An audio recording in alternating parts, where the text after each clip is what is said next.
It's kind of quiet. Good afternoon. Happy Monday. Monday, it's kind of quiet. Waiting on you. Good afternoon.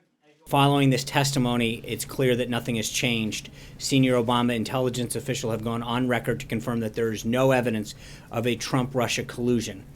The Obama CIA director said so, Obama's director of national intelligence said so, and we take them at their word. However, there was some new information that came from the hearing that we believe is newsworthy about the intelligence gathering process, and the unmasking of Americans identified in intelligence reports, and the illegal leak of such unmasked individuals, which is a federal crime. Director Comey told the House Intelligence Committee that certain political appointees in the Obama administration had access to the names of unmasked U.S. citizens, such as senior White House officials, senior Department of Justice officials, and senior intelligence officials. Before President Obama left office, Michael Flynn was unmasked, and then illegally his identity was leaked out to media outlets, despite the fact that, as NSA Director Rogers said, that unmasking and revealing individuals endangers, quote, national security. Not only was General Flynn's identity made available, Director Comey refused to answer the question of whether or not he had actually briefed President Obama on his phone calls and activities.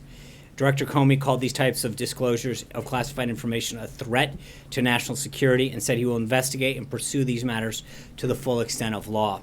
He also said that the leaking of classified information had become, quote, unusually active in the time frame in question. It's also important to note that both Directors Comey and Rogers told the committee that they have no evidence that votes were changed in the swing states the president had won. Since it's ongoing, I'll leave that for now, but I think there's a lot of areas that still need to be covered. But again, investigating it and having proof of it are two different things. You look at the acting Obama CIA director said that there is smoke, but there is no fire. Senator Tom Cotton, not that I'm seen and not that I'm aware of. You look at Director Clapper, not to my knowledge. Senator Chris Coons, Democrat from Delaware, I have no evidence of collusion. I mean, there's a point at which you continue to search for something that everybody who's been briefed hasn't seen or found. I think it's fine to look into it, but at the end of the day, they're going to come to the same conclusion that everybody else has had. So you can continue to look for something, but continuing to look for something that doesn't exist doesn't matter.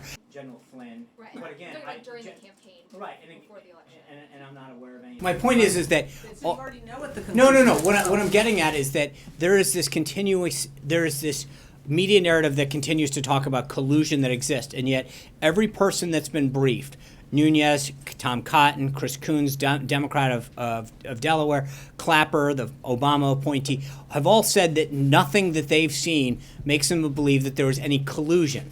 And I think there's a difference between talking about an investigation into the 2016 election, which we all know, and any evidence of collusion.